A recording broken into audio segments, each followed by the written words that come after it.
Welcome, my name is Brent Kenyock with Kingdom Narrative. I want to thank you for watching this video. And the title of this video is, Would Jesus Practice Yoga? I want to unpack in this message, what is yoga? What's the origins? And as a follower of Jesus, should we practice yoga? Would Jesus practice yoga? And so I think you want to join me and come on and let's learn a little bit about this, okay? Because I think I'm here to give you intel to help you to be informed in your decision making. Okay, so with no further ado, let us jump in. Well, first of all, I just want to say that I think it's important to exercise and stretch. And let me tell you something, I really wasn't a true believer of that when I was younger, but as I've gotten older, stretching is really, really important, and it makes a huge difference for your well-being and your health. So please stretch, please exercise. Those are really important things.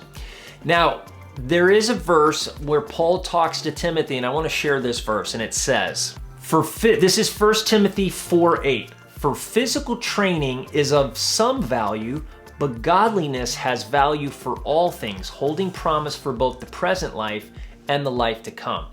So hey guys, exercise is important, but remember, your walk with Jesus, your spiritual well-being in this life and the one to come is paramount, and what you guard and you watch over above all things, okay? So very important.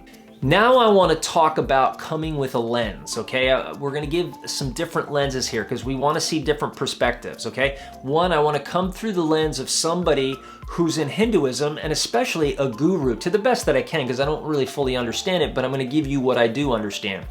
So through the lens of a guru, and in Hinduism, somebody who practices yoga, and then I want to come from the lens of somebody who is committed, somebody who's a follower of Jesus, okay? So we need these different lenses to understand some things here.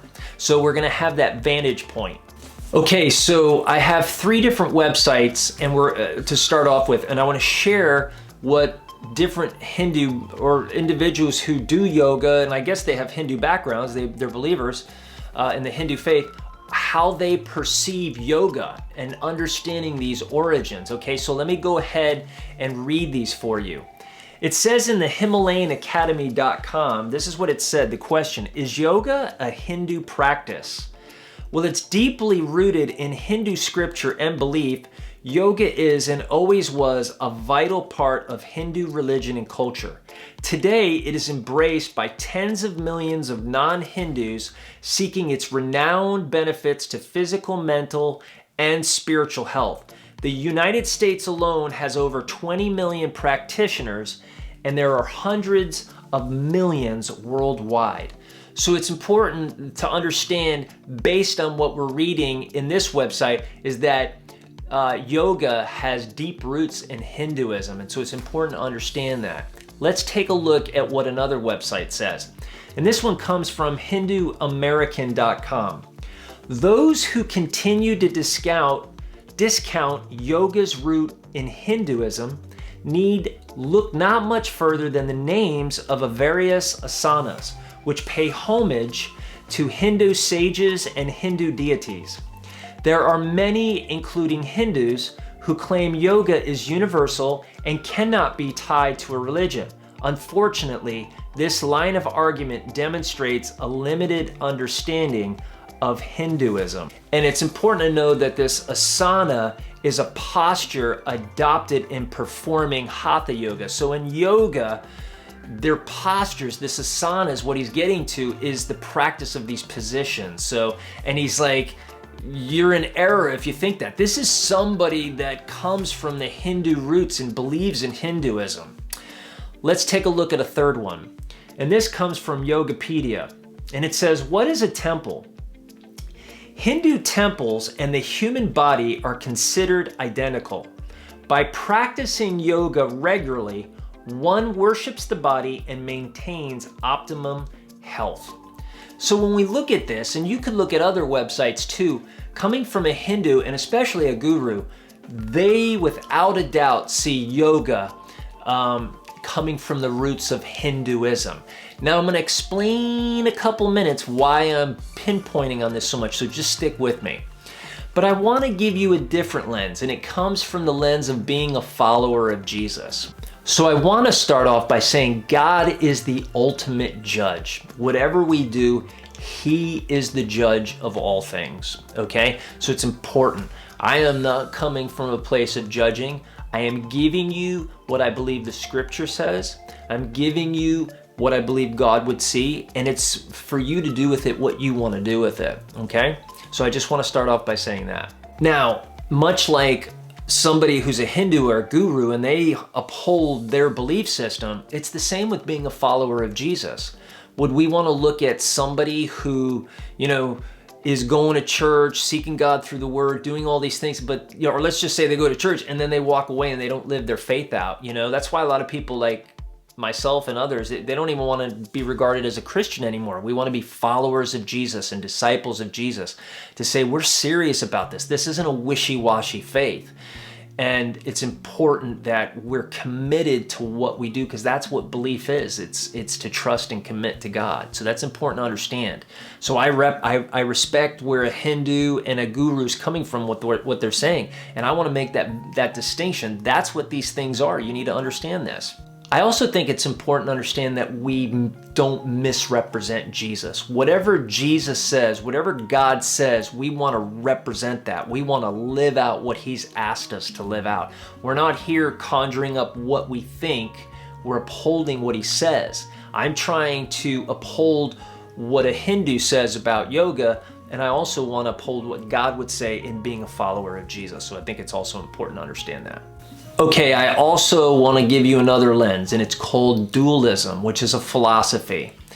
And dualism, let me go ahead and read this. A view of human beings as constituted of two irreducible elements such as matter and spirit.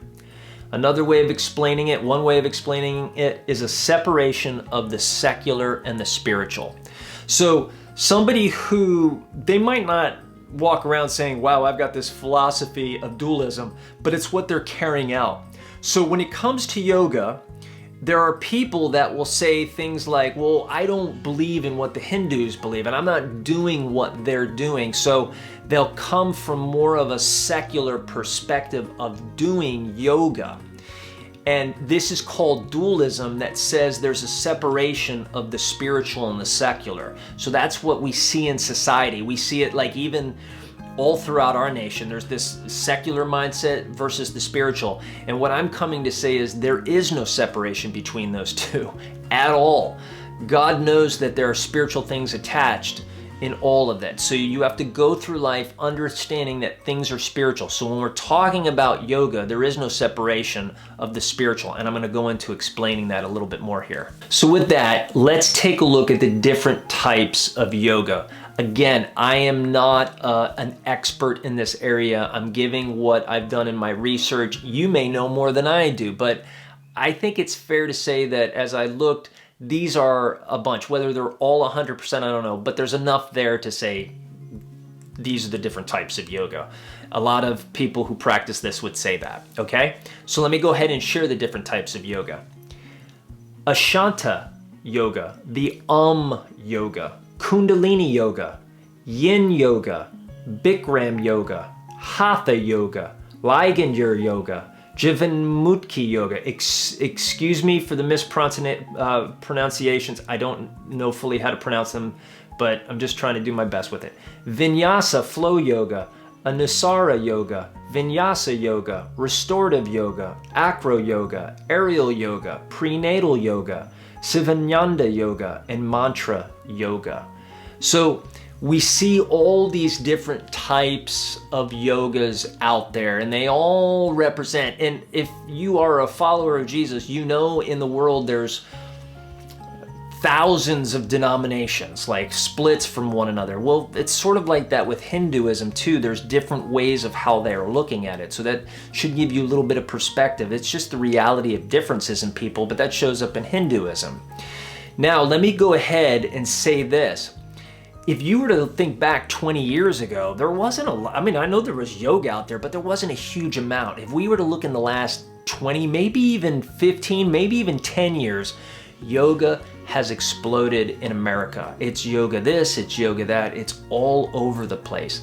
And that's because when it comes to marketing, much like in a business or much like in the church, there is an evangelism wing, okay? And yoga has evangelism to it. And I would say Hindus would want it to be, they would want to evangelize and get what they believe out there, right? That's what this is. So let me go ahead and show you the different type of marketing and evangelism efforts that come from yoga.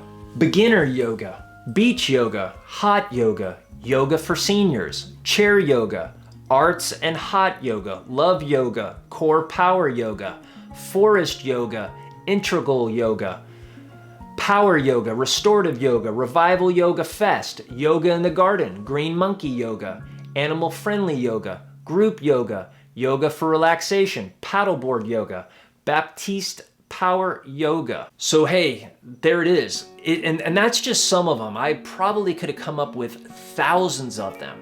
And if you look, it's all over the place and it's coming from every angle. In fact, we have churches that call church yoga and people out there that are believers that are wanting to do yoga. And that's my job, to help you to understand what this is. So let's go ahead and define this a little bit more, okay? So here's the definition of yoga. And this comes from the American Heritage Dictionary of the English Language.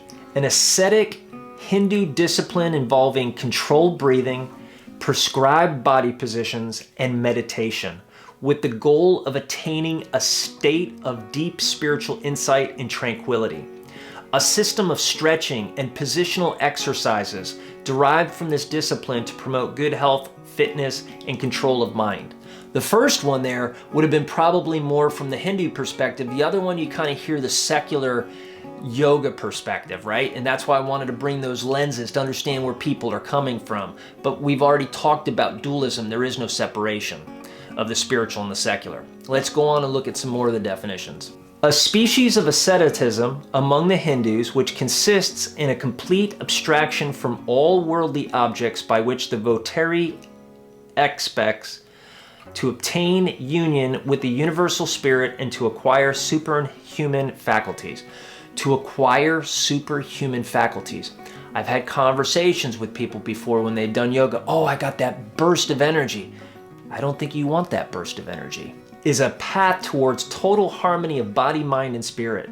The word yoga comes from the Sanskrit word yuj, which means union. Union of the individual consciousness with the universal consciousness. All styles, systems, and practices of yoga have the same objective: union, enlightenment, or to yoke. The literal translation of the Sanskrit word yoga into English, in that case, the definition of yoga would be to yoke. This not only translates the Sanskrit word yoga, but it also defines yoga's goal. It's important to understand there's a spiritual component. So this practice of yoga, which I'm going to go into explaining 5 of their practices. There is a worship of their deity. So, you know, if you were to ask how many gods are there in Hinduism, you get different answers. Some say 330 million. I'm like, wow, that's a lot. 330 million gods. But then there's others that say there's only 33, okay? So again, there's different schools of thought, I guess, there in how people perceive it. Nonetheless, 33 is quite a bit, okay? Okay, you know, much like somebody who's a believer in Jesus, you have the Bible, and for a Hindu, when they do yoga, they have something called the key teachings of the Yoga Sutras, okay? And so I want to look at 4 areas, and what this is it's kind of the key teachings that go along with it and what they're trying to accomplish and what they do. So let me go ahead and share just four of them, okay? So first, it's the overall why and purpose, and you'll find this throughout all of the Yoga Sutras, which goes from 1 to 4.34. Now, the Yoga Sutras, within those numbers I communicated, 1 to 4.34, it contains 196 sutras. And it's divided between 4 chapters discussing the aims and the practice of yoga, the development of yogic powers, and finally liberation. So what is the overall goal? The overall goal is to be yoked and to become one with God. So that's ultimately, they want to be yoked with, and they could pick different gods. It's the Ishvara that allows each one to pick a different god. And again, I know that people that see it more as secularism, they're maybe not looking to do that, but the reality is, it's still the postures and what it does, whether you agree with that or not. So let me go ahead and share some scriptures of what God speaks to us in regards to things like this as a believer in Jesus Christ. First, in John 15:4, it says, "Abide in me and I in you, as the branch cannot bear fruit by itself unless it abides in the vine. Neither can you unless you abide in me." John 14:6 says, "I am the way, the truth, and the life. No one comes to the Father except through me." And then in Exodus 20:1-3, it says, "And God spoke all these words, saying, I am the Lord your God, who brought you out of the land of Egypt, out of the house of slavery. You shall have no other gods before me." So if you are a believer in Jesus Christ and you're in covenant relationship, you cannot go and worship another god. And when you do yoga, that is what you're doing, okay? Now let me go on to the second area in the sutras that I want to talk about. The second one is in the area of prayer, and it says in Sutras 1.28-21, one practice to a deeper unity is through chanting repeated mantras. Now, if you go to dictionary.com for mantra, it's a word or sound repeated to aid concentration in meditation. A mantra is given to a trainee meditator when his teacher initiates him, okay? And you're instructed to repeat the mantra practice, for instance, the name to deepen their practice. So that, in other words, what the is doing is it's channeling and it's drawing their spirits that they're worshiping. So that's what that means.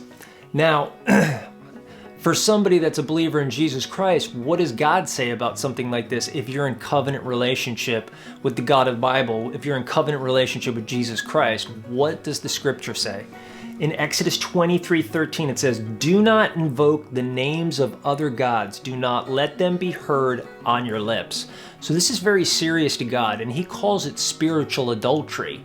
And this is the one that really hurts. I mean, God doesn't want anything, but this is one that really bothers him. So I encourage you, please turn away from this. Now let's look at the third one, which is worship.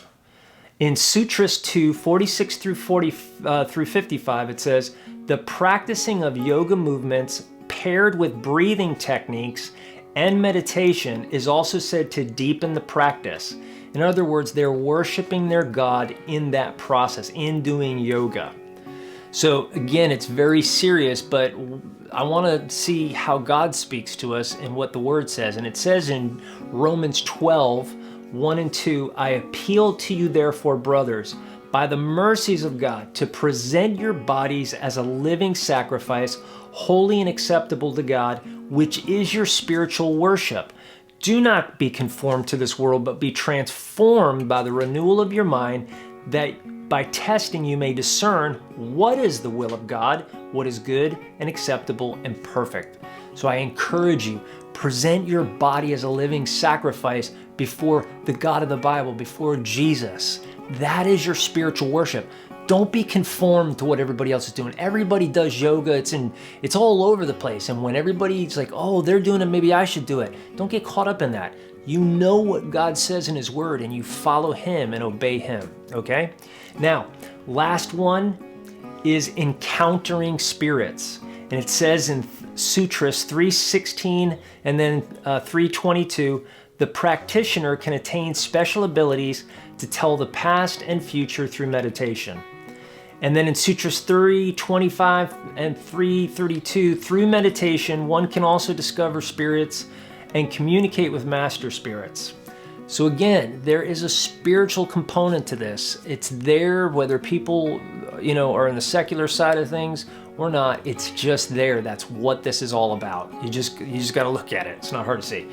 If you're, but spiritually, you have to be able to see it. And again, if somebody wants to do that, I encourage them not to, because I think it's the wrong road. But let's look at 3 more scriptures here.